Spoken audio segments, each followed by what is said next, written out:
graveside service is about to begin.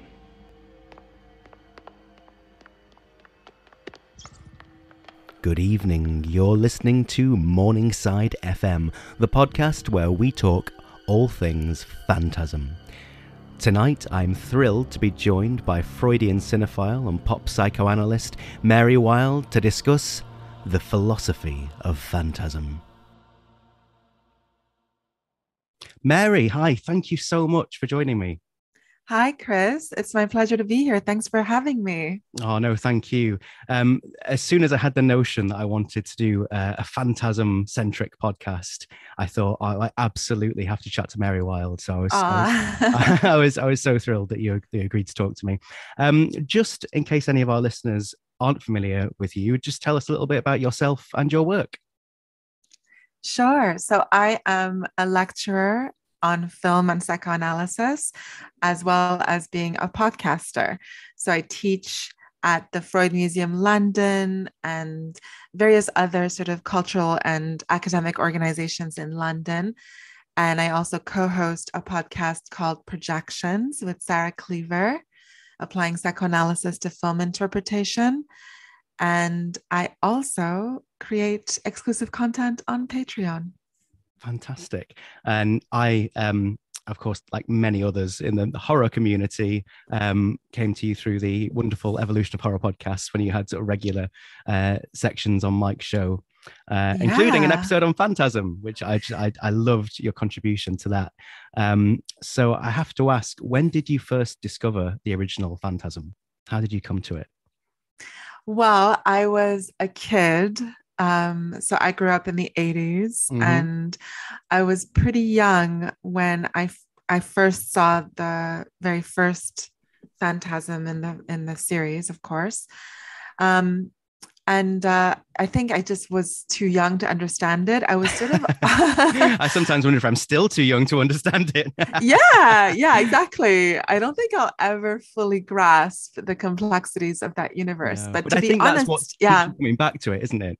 You know, that exactly. Always something new. But sorry, go on.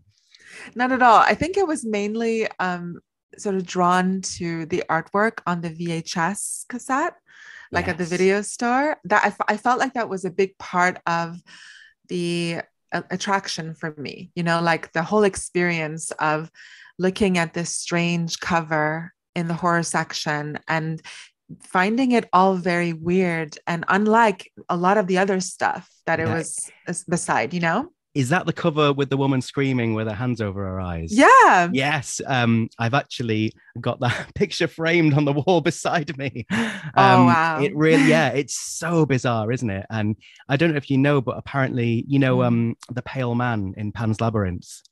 Yes. Guillermo del Toro apparently said that the inspiration for that image of this creature with its eyeballs in its hands came from that VHS cover.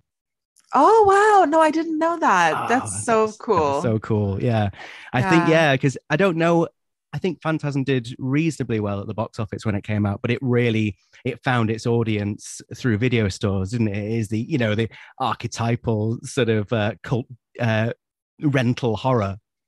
Yeah, definitely. It was a big part of that whole culture. And I think I definitely was too young to actually fully appreciate what was going on at the time, but I still loved it. I guess I just loved how it looked, like the aesthetics. It's gorgeous, isn't it? It really is. You know, there's something like deeply kind of provocative about it. It's sort of stripped down, especially the first one, you know? Yeah. And I guess I just was more intrigued, and it sort of became a launching pad for me into kind of really testing out these little, let's say, slightly more edgy horror flicks that I might have otherwise not even noticed. It was sort of a gateway to this other stuff. And I just really liked the experience of also not knowing what it was about. Absolutely, yeah. I love that idea of Phantasm as a gateway, obviously because of the imagery within the film of the space gate and, you know, how it's a portal. But that's so true, yeah. And I believe we were both at the BFI screening, I think, for the restoration. Was it in about 2016? Were you there? Yes. What an experience to see it. You know, the walls of that mausoleum Wow. Oh, Yeah. yeah. Beautiful. It's such an exquisite print. And to see it on the big screen, Yes. it was really a wonderful Such a experience. treat. And there were so many little details I'd never picked up on before, like the fact that it was raining during the funeral scene. And even Yeah. like as a complete nerd, being able to read the names on the headstones, Oh, thinking, I yeah. wonder if that's all the names of the crew members. Right. Yeah. Yeah. Definitely. But yeah, it's really interesting that you say, Mm, you came to it young and possibly, a little bit too young to really yeah. understand what was going on, because it became, a favorite of mine when I was about 13. But what's interesting is Mm, that had you asked me then, I think it's very, I saw the film when I was the same age as the protagonist, which I think is a big part of it, Um, mm, but if you'd have asked me then why I liked it, I'd say, oh well, it's full of gore and murder and sex and scares, and whereas mm. my answer now is very different. you know Yeah. and I think it's, I watched a lot of horror films around that. Well, I still watch lots of horror films, but sort of 12, 13, 14 for me was when I was discovering all the classics for the first time. And in many ways, Phantasm initially was just one of them, one of many great films that I enjoyed, but that was the one I kept coming back to. And Yeah. I think it's because, like you say, I didn't quite understand it, and I kept wondering about it, and I rewatching them and dreaming about it and all sorts. Yeah, yeah, exactly. Like it just has enough of the horror tropes to kind of, Yes. bring to it the fans that love that stuff, the aesthetics, the Yes. classic stuff. But it also has a lot of vagueness inside of it. Like it has a lot of ambiguity. It's operating on dream logic. Absolutely. Yeah. And so that way, it's also the perfect projective test that can Yes. contain so many of people's like interpretations, and people really subjectivize it. Yes. So for that reason, I think that, I think that's the secret to its success in terms of actually garnering such a cult following. I completely agree. Yeah. And that with me, at 13, I thought it was a masterpiece. And I think that maybe when I was in my 20s, I kind of reappraised it, and I was able to see some of its flaws and its faults. Sure. And I thought, you know what, maybe it isn't a masterpiece, but I love it, and Yeah. it means a lot to me. And arguably that's more important than it, being objectively great. But I think Mm. as I've got even older, I've sort of come full circle with it. And I think, you know what, I think it is a masterpiece, but possibly unintentionally. And that idea of it being a canvas for us to project our own sort of fears onto. And I'm kind of, Mm. what really intrigues me now, and by saying this, I don't mean any respect to Don Coscarelli, the writer and director of Phantasm, who, worked so hard on that film. He did so much, obviously wrote, directed it and photographed it, set himself on fire at one point trying to get a Yeah. shot, and edited it. He worked so hard to make a great film. But and even he would say his first two films didn't perform that well at the box office, and he knew that a horror film was basically sure to make money. So he said, well, yeah, let's do a horror, then we can try and make some of our money back. Yeah. And I don't think he was setting out to make anything profound, but yet he chose this sort of death motif. And in Mm. fact, I don't know if you've read Don's memoir. It's a wonderful book called True I Impact. haven't. I'll just read a little section from it Please about do. that, when he'd had the idea of, hang on, we're going to have to make a horror flick because that will, will make some money back. And he said, the fear of death and dying came early to me. I was just 7 years old, lying in my bed one night, unable to sleep. Like a sledgehammer out of the dark, it suddenly hit me. I would not live forever, no matter what. One day, this body of mine, this head, these hands, these feet would be dead. It's pretty sad to remember, but I think this may have been the first actual panic attack I ever experienced. Wow. From that point on, I had a pretty healthy fear of death. Humans are the only sentient species on this planet who know they will die, and yet have developed an extremely powerful defense mechanism against this knowledge: denial, total denial. And he goes on to say that, just not believing it would ever happen to him. And, every plane I get on will be mechanically sound and won't crash. And he was Yeah. saying he had a sort of fear of graveyards and mausoleums and funerals. So, then you end up with Phantasm, which is, famously about this young protagonist and his anxieties surrounding death, fear of his loved ones dying or abandoning him, and fear of his own mortality. But I think it's, it's important to remember that the filmmaker himself wasn't that far away from being a teenage boy. He's only in his early 20s, and it's his fears and his anxieties. And then I think from that point of view, it's really interesting.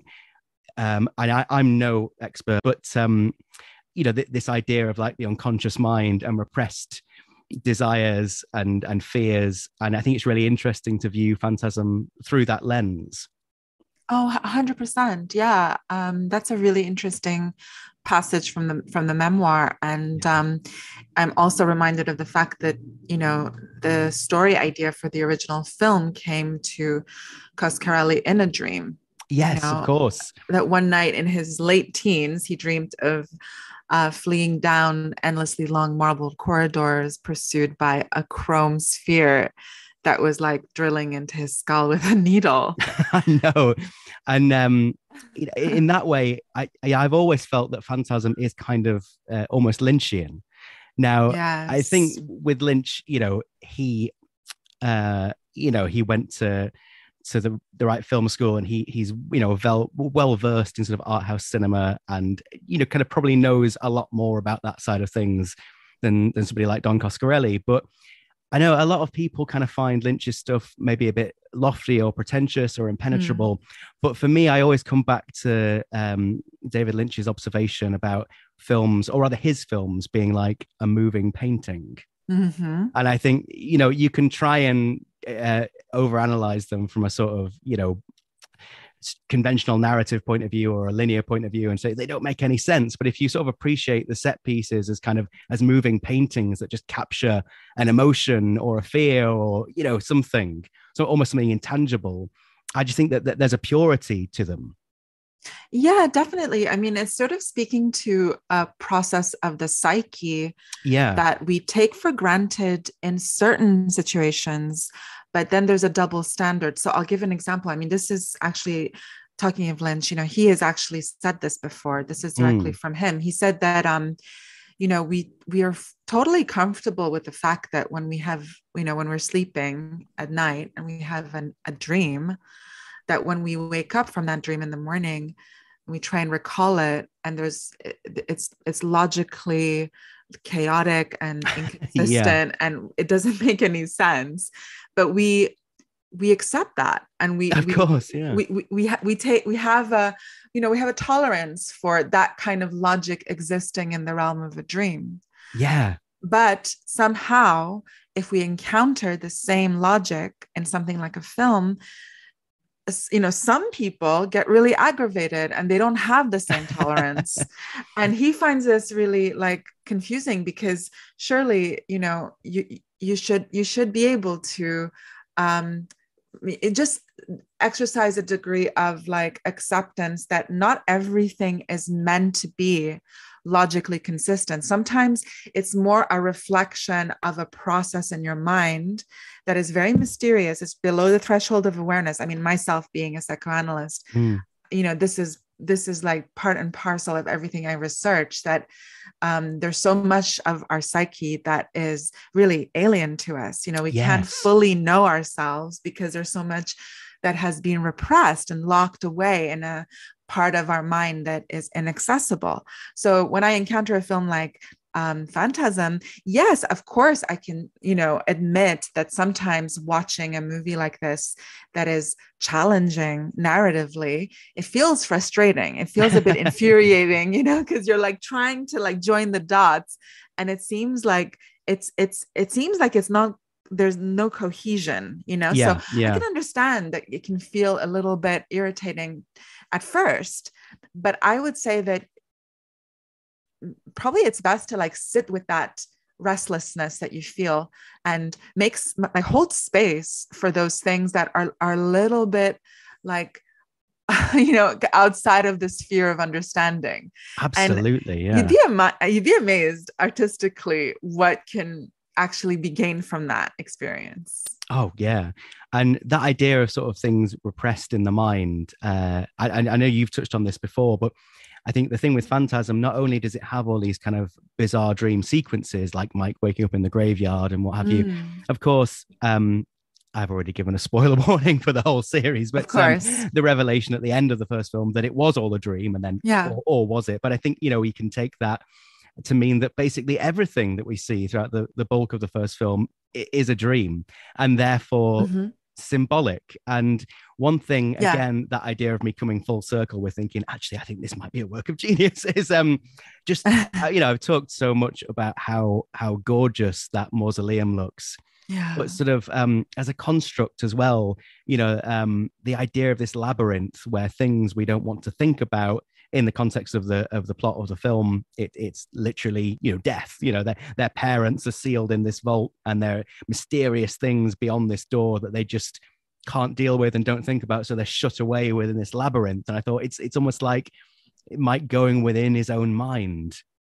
And I think that's why it's something so appealing and surreal and dreamlike about those endless corridors, Yeah, beautifully said. Yeah, exactly.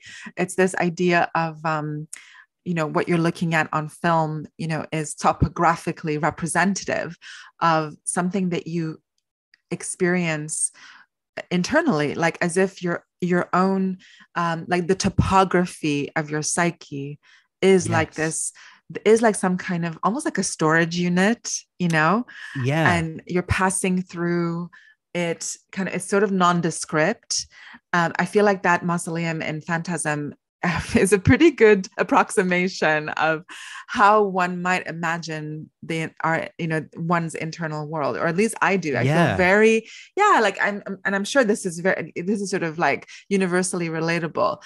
It's this idea that we know things are contained here, and we know there are passages and ways across it, but nothing is really marked.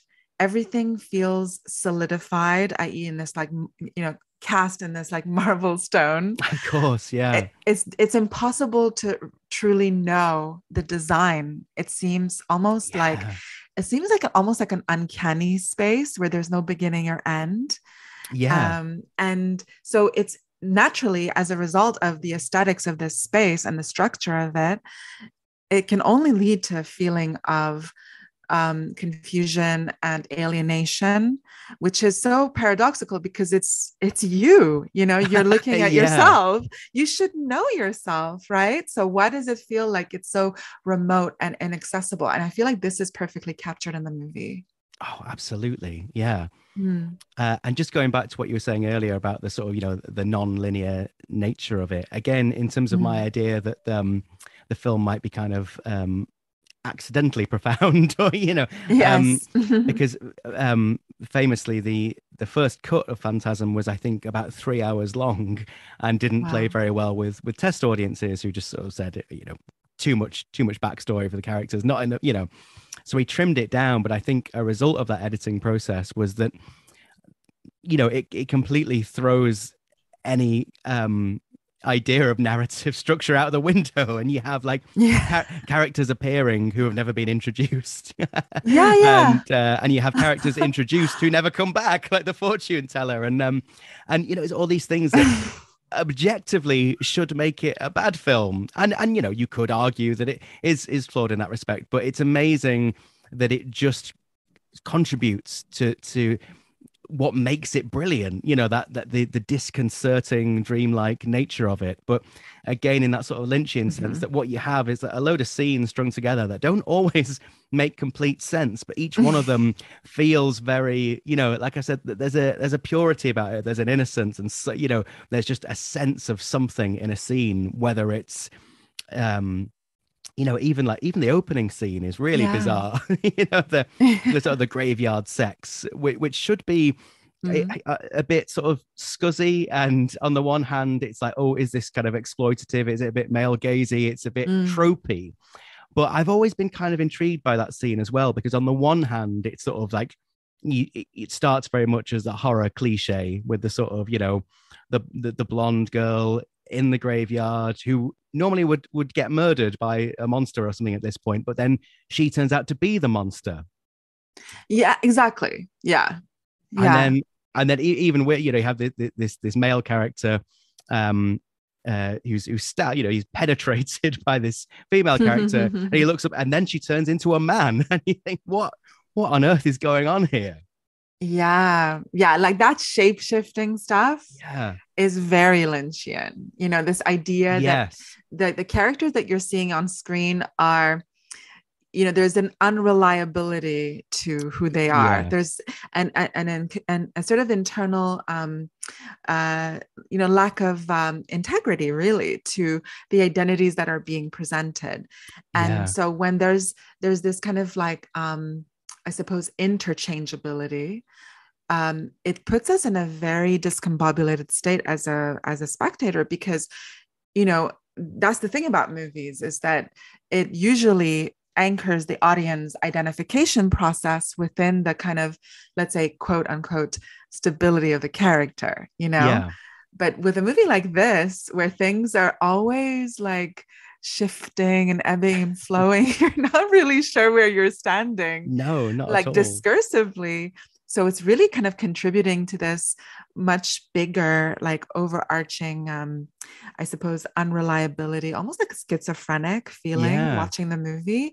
I mean, for me, I feel like a lot of what Lynch is doing, especially in like what I like to call, his Confused Identity trilogy, Lost Highway, Mulholland Drive, and Inland Empire. Oh, yeah.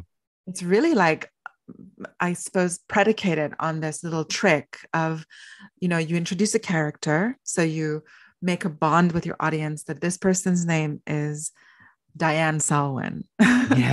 But then like she turns out to be all these other people, and there's other people coming, the same actress that you've been told is Diane Selwyn is now called Betty, or, Rita is Camilla, and etc. So it feels very weird when you're watching it. And I certainly felt that. Like, I mean, I felt a little bit, I guess a little bit like, it feels like a bit like a dupe, because when your director inaugurates you into their world, you want to feel some degree of stability. So to have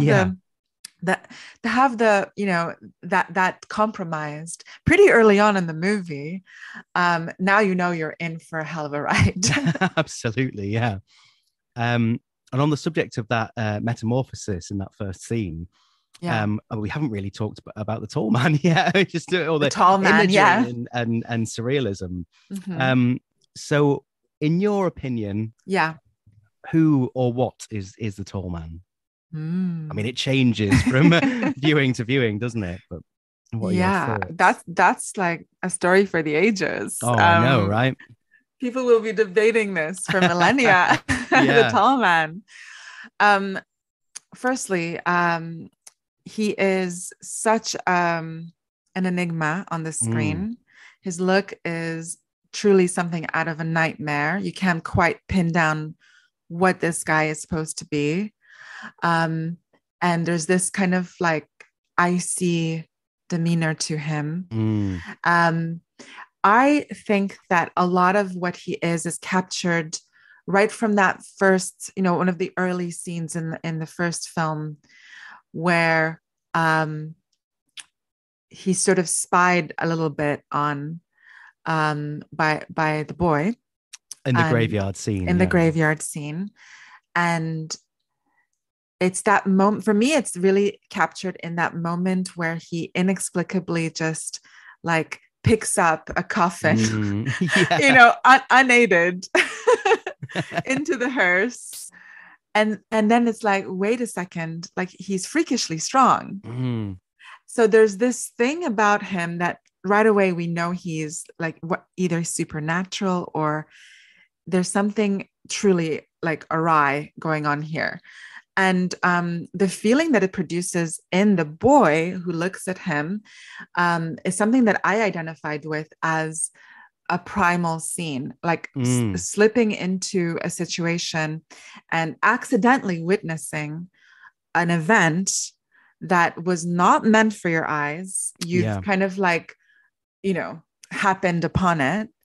And it's also something that you don't understand. Your mind maybe is not developed enough, or you're not mature enough. It's usually something to do with like a discrepancy in age between the person who's being caught out and the person spying. This is actually a classic Freudian thing that Freud outlines, the primal scene, and he usually reserves it for the accidental witnessing by a child of an erotic encounter that was never intended for them to see. It was just all like, it's like kind of an awkward situation where a child either, sees adults in the home engaging in a sexual act that was not intended for them to witness. Or nowadays, I'm sure a lot of kids are having their primal scene by looking at porn on the internet. Oh, God, yeah. That's the story. But the point is that what Freud says is that seeing something like that with a child not knowing what it is they're looking at, and not having like any of the experience or any of the kind of like knowledge or template to understand, what ends up happening is that they experience a total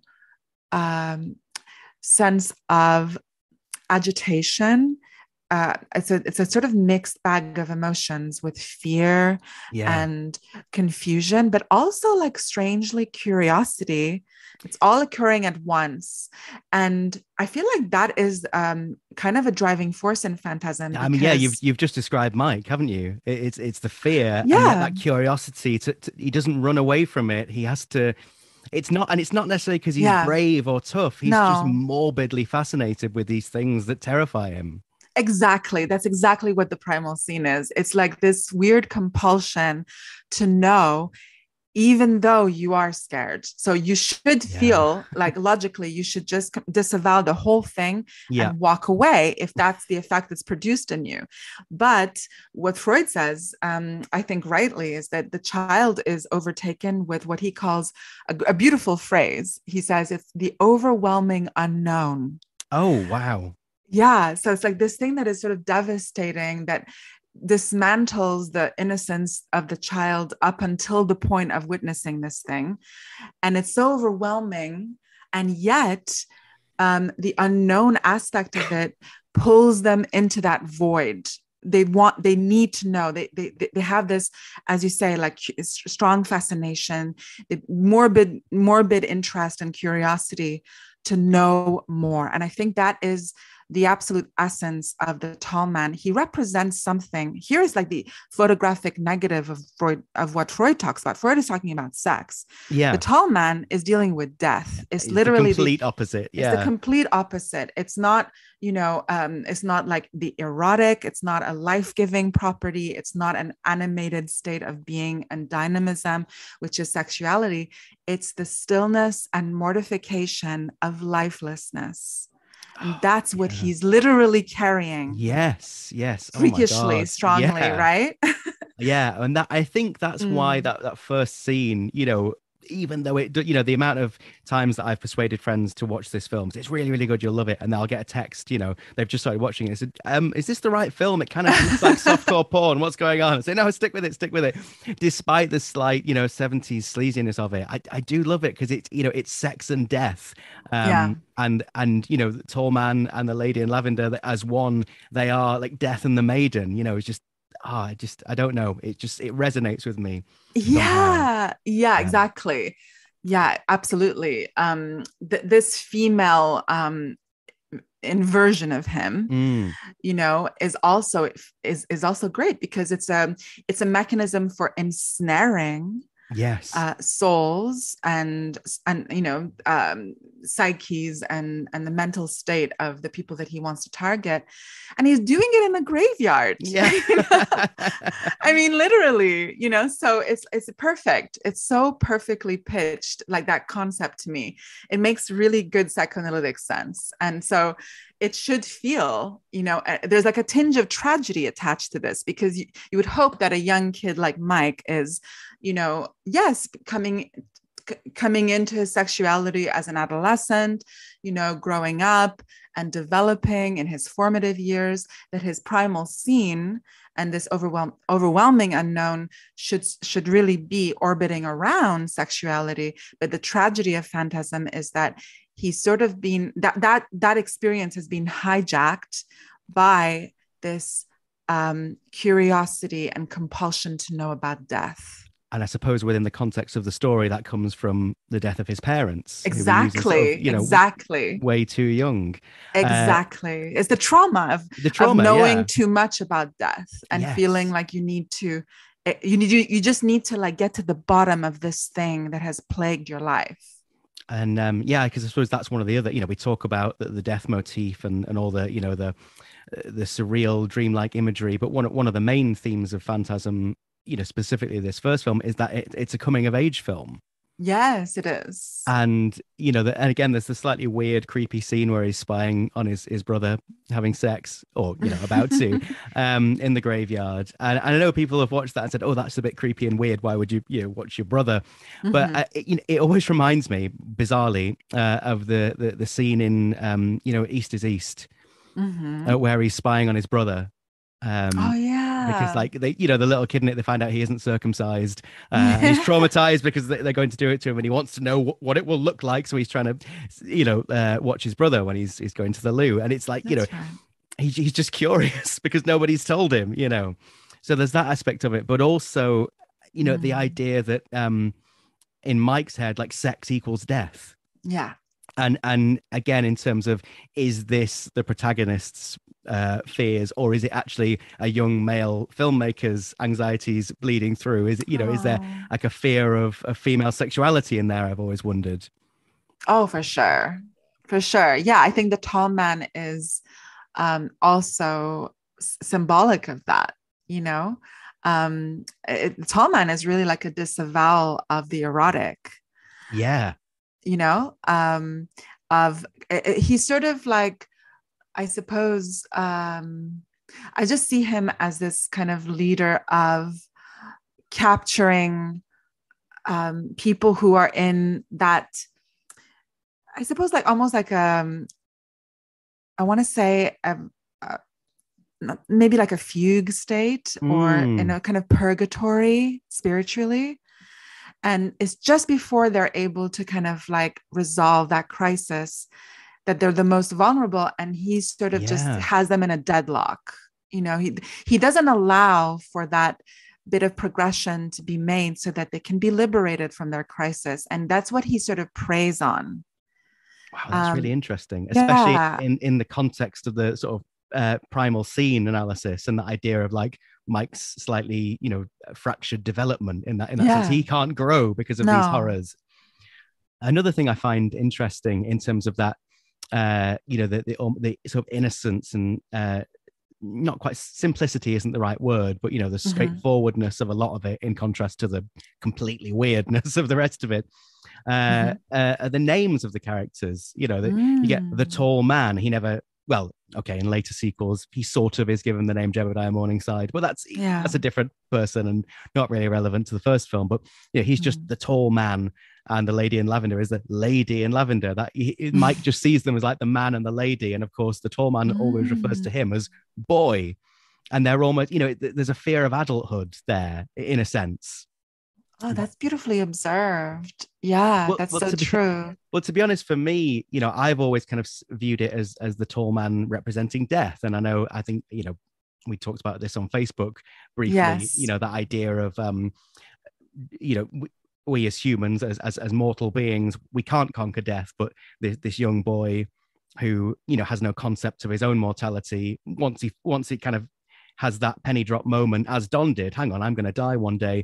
His instinct is to fight, which is admirable but futile. And that was always been my perception of it. And Angus Scrimm, the actor who played the tall man, always said, he refused to give give an answer as to who or what the tall man was, but he always said he played him as though he were the Grim Reaper. And that's always been what I've thought. But rewatching it in preparation for this conversation, and I'm no expert on Freud by a long shot, but I started to, I really focused on that idea, like the tall man. He's literally the man, and in that respect, because other, Jodie is more of a friend, even though he's kind of Jodie and Reggie are Mike's only father figures. But Yeah. you get the tall man is sort of the grown-up in the film, and he's almost like the father figure. And I thought, oddly, like from a Freudian perspective, the tall man could be viewed as God, that kind of God as a man-made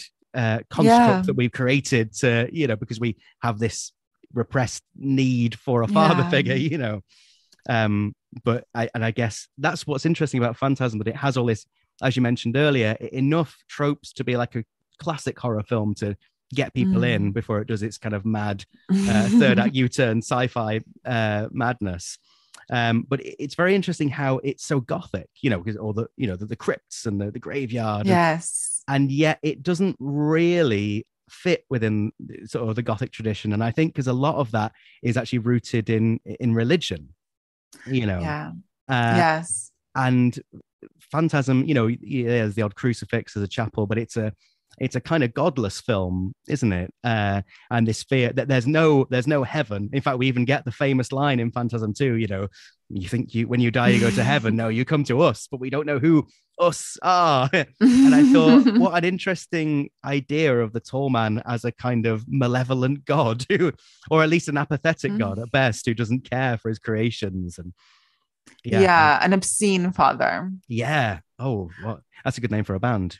Yeah.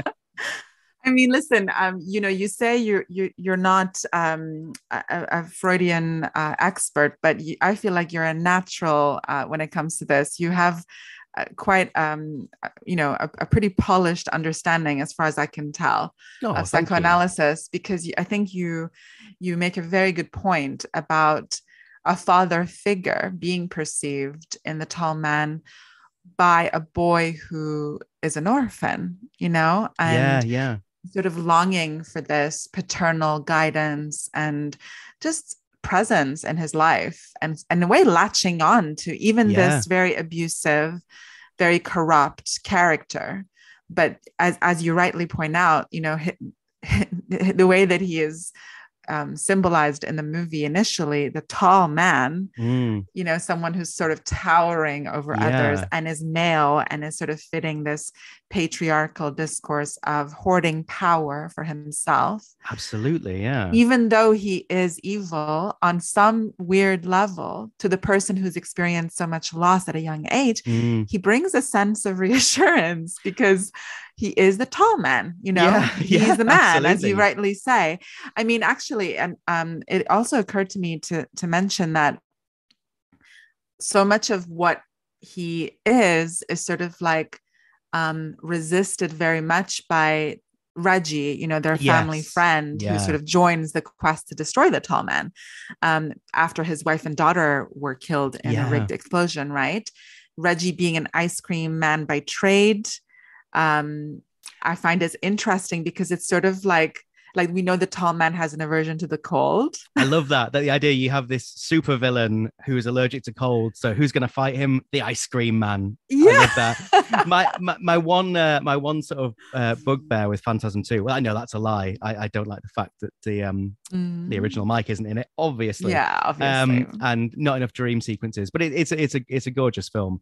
Yes. But my one problem with it is that it has this road trip element, and they go in the muscle car, which I know there's a whole subset of fans who watch those movies just for the cars, but I'm not really into cars. But I think, imagine how much better that film would have been if they'd done the road trip in the ice cream van. I know. Because it would have been iconic. I know, right? And I frequently wondered, how are they paying for anything? None of them have got jobs. That, well, if they were selling ice creams along the way, I really feel they missed a trick there. Yeah, I think that would have worked for sure. But I mean, also sticking with Reggie. Yes. And it's so interesting that he's sort of painted as this character who's constantly like making futile attempts at having sex with beautiful women. But, irrespective of, the rights or wrongs of that, I feel like the impulse displayed by Reggie towards sex is so opposed to the destructive instinct of the tall man. The tall man is sort of the photographic negative of the erotic, whereas Yes. Reggie is sort of even awkwardly, is Yeah. sort of coalesces more on the coordinates of the eros, the life force. His drive just to carry on living and to perpetuate life. Yeah. I really like that because, again, when I talked about coming full circle with these films, there are certain elements that kind of went over my head as a teenager, but there are certain scenes in some of the sequels with Reggie, who I love dearly as a character, that I cringe a bit when I watch them now. I think, I don't know if this is okay, but you know what? You've saved it for me to a degree, because viewed through that lens, I think Don's intentions with these films have always been quite innocent in a way, even though definitely some of the things, I was about to say, haven't aged well, but they were probably not fine at the time, even in their own time. Yeah, exactly. Yeah. No, but I like that. I really like that interpretation. Yeah, I agree with you. I don't see anything malevolent there. I truly see it as almost like really deriving from the imagination of a very immature boy, Yes, who I think that's fair. Yeah. Who has a very unsophisticated view of the world, but it's really coming from a very pure instinct that hasn't been civilized yet. Yes. And that, I think it's important to maintain the authenticity of that, even though, of course, it's a little awkward and cringy, but it's not meant to be. I don't think he did it to be offensive. I truly feel like it's truly from a place of like just a totally unmediated adolescent instinct, which I think, is valid. Like it is worthy of investigation and kind of like assessment, because it is standing in opposition to what the tall man is. The tall man represents a total void of that impulse, of any erotic impulse. Yes. So we have to have almost something that stands against it or in stark opposition to it, so that we can kind of understand what it is not. That's so true. That's wonderfully put. I'm going to take that with me every time I watch the films now. That's Thank fantastic. you so much. We haven't really talked about Reggie much, I guess, because I've been kind of focusing on the first film. And it's really interesting that, he is kind of a supporting character in that first film. And I think it's so amazing that by the fifth and final film, he's become the main character. Yeah. And I was chatting to a friend about that the other night, and I was saying that there are some franchises, and the one that sprung to mind was the Tremors franchise, for example. So, low budget horrors. You have Kevin Bacon in the first one, but then I think he became too expensive for them. And then various other stars dropped out along the way. And you have a similar thing that by the fifth film, one of the supporting characters has become the star. I think because he was the only one they could afford by that point, And what's really interesting about Phantasm 5 is that Mike and Jodie are still in it, and it's the same actors playing them, but they've taken a back seat, and that character is naturally, And I think, we've talked about the tall man as this kind of, nightmarish father figure. But then there's that really tender moment at the end of the first film when Mike wakes and realizes that it was all a dream and that Jodie is in fact dead. And you realize, all his anxiety about Jodie leaving, it's not about him leaving town, it's about the fact that he's died. And then Reggie has just that beautiful moment with, I know I can't ever take Jodie's place, but I'm sure as hell going to try. And he's hugging him, and he's so tender with him, and everybody wants that person in their life. As a friend, you think, I want that friend who would look after my children if something happened to me, or as a child, you think, I want that sort of uncle figure who will take care of me no matter what. He really is, the ice cream man. He is the complete antithesis of the tall man in that film. And I think it was that moment that kind of secured Reggie's place in the viewers' hearts. And he kind of, even though he's not the star of that first film, he kind of becomes the star in that moment where we all go, oh, Reggie, he's going to put everything on hold to look after this boy. And it's just so lovely. Oh, it is so reassuring, as it is sort of like within the universe of this film, the ideology of it, that moment is heart-rendering, and it's like a comfort blanket. Oh, it really is. Yeah. Because if we even think about, I suppose they're vehicles of choice, the hearse and the ice cream man, inside the hearse is death, annihilation. It's morbid, it's creepy. And inside the ice cream man, you know, what kid doesn't feel excited when they hear the ice cream man? I mean, I live in a part of London where in the summer, we still get an ice cream man, and it's always the same little tune that rings. And I hear all the kids on my street like running towards the ice cream man. And like it's so cute. The little van pulls up and, you know, in the cul-de-sac. I really like that. I think it's really endearing and kind of, it has an innocence to it. And it's this feeling of like, they all want to know what's inside that space. Yes. They want to know, you know, and this is a person in their community who is bringing them something positive. It's a person they look forward to seeing. And in this case, in the world of Phantasm, it's a guy, Reggie, who not only is he, you know, the merchant of something every kid wants, he is actually taking on this heroic role of protector, someone who's like reassuring a vulnerable kid. And as you say, like sacrificing a lot of his life to help him. So it gives us something in the narrative, like this positive paternal figure that we can turn to in an otherwise totally alienated and frankly like nihilistic world, you know, where we're just staring into the void. Really, yeah. And it's funny how Phantasm does have this warmth.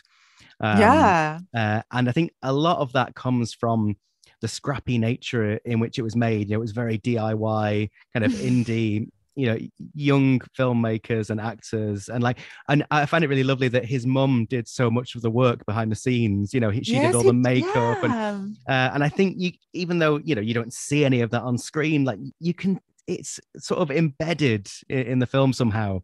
That you know, it's almost like, I've always said Phantasm as a low budget film is kind of like a punk vinyl album with a sort of, you know, cut and paste, super glued together cover that is technically not good, but is actually brilliant. And I think that's a big part of that. It. Yeah. But what you've just said about Reggie, I think there's a warmth to the characters too, in spite of all the nihilism and coldness. And oh, well, funnily enough, what you were saying about the ice cream van, we get an ice cream van just on my street too. And it's got to that time of year now when it, you know, you can hear the tune playing every day. But what's really funny, I never actually thought about this quite so. I live right next to a massive Victorian cemetery, so this ice cream van pulls up basically by the cemetery gates on the lovely sunny afternoon, and then all the kids run out and line up their ice cream, stood, you know, with all these sort of vaults and headstones just beyond the railings. And I will never not see that now and think of Reggie as the benevolent father figure. You've manifested the Phantasm universe in your neighborhood. I think I have. Yeah, I'm gonna wake up and the tall man will be in the mirror behind me. Watch out for those fears. Oh my god, yeah. Anyway, I suppose we better wrap up soon. I've enjoyed this so much. Me too. But I recently read an article that you contributed to about, you know, are we in a golden age of horror at the moment? And you were talking about, you know, the catharsis of horror movies and how, I guess, like since the pandemic and all the other turbulent things that have happened over the last few years, that even like mainstream audiences now have sort of trauma to unpack. And there's a great quote. I'll just read it if you don't mind. You said, it's impossible to eliminate distressing emotions just through positive thinking. If we don't make space for what troubles us, we're just repressing it. And I think that's so true. And in the next episode of this podcast, I'm going to be talking to a friend of mine who works in the death care industry, all about funerals and how, you know, sort of that industry, sort of funerals and burial practices are represented in the Phantasm films, and, you know, whether or not it's accurate and whether or not it's in good taste. Now, in terms of that idea of making space for what troubles us and repressing things, like right back to that quote I read from Don earlier, so many people are troubled by the concept of their own mortality. And, you know, certainly in this culture, we don't think about death, really. We don't talk about it much. So in terms of, you know, that idea of horror movies as catharsis, how do you think that Phantasm deals with, you know, specifically that concept of sort of funerals and death? Like, is it poor taste or is it actually really healthy? That's a great question. having watched all the films, and I suppose also holding on to the memory I had of my first viewing of the first film when I was a kid, one thing that struck me is that, you know, these movies are about grief, and they're about the rather tricky, unpredictable process of coping with loss. Mm-hmm. And for that reason, I think that their handling of how they represent the culture around, I suppose, dealing with mortality, I think it's all justified, because there are some aspects in the film where there's a question mark around whether or not the dead are being respected in their, you know, in that final phase of their life cycle, right? So there's a whole question around people not getting their proper burial. And this is a big issue, actually, in psychoanalysis. It's the French psychoanalyst Jacques Lacan, who was actually a Freudian himself. You know, he actually made it a point to cite a character from Greek mythology, Antigone, who was very badly punished because she dared to go against the rule of her land and bury an outlaw, her brother Polynices. So he was declared by the king of Creon, the king of Thebes, as being an outlaw, and therefore he was not allowed a proper burial when he died. He was just left out to be like torn apart, his corpse torn apart by vultures. But Antigone knew that was unjust, and she went ahead and broke the law, knowing full well that she was going to get punished, and buried her brother anyway. She was put on death row for that. And the thing that happened is that while she was on death row, she had this, so she was waiting to die. She had this moment of almost like edification, or some kind of like almost spiritual epiphany, where her whole being vibrated with a light, and she had visions that showed her that she was actually transcending like the mortal realm and entering into this state of grace. Wow. And she knew that when she had that vision, that was the confirmation that she had done the right thing. Even though she broke the law, she followed her desire and stayed true to her convictions and buried her brother anyway. Lacan said that this example with Antigone doing what she thought was best, maintaining her integrity, is a perfect example of the ethics in psychoanalysis, that we must always follow our desire.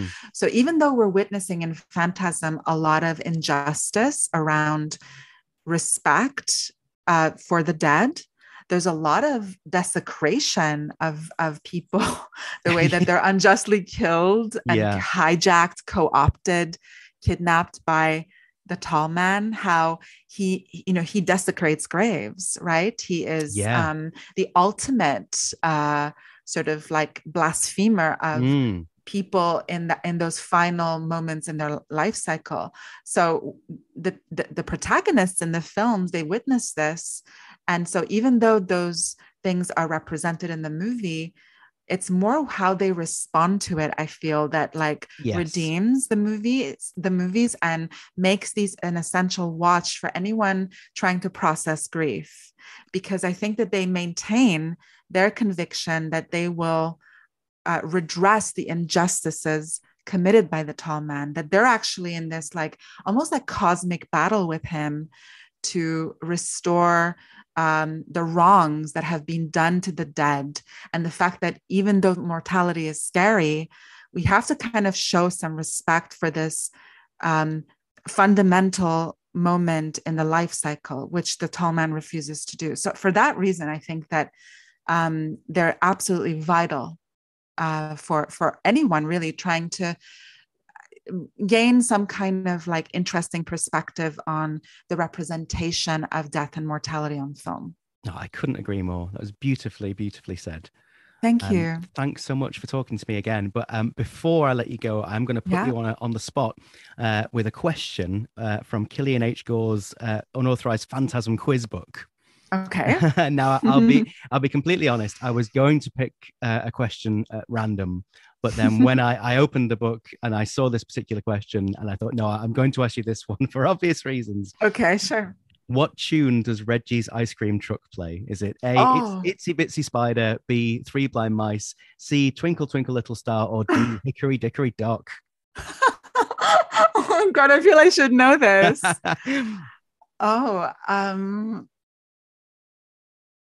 C. No, it's Three Blind Mice. It's Three Blind Mice. Oh, damn it. Oh, I should have got that.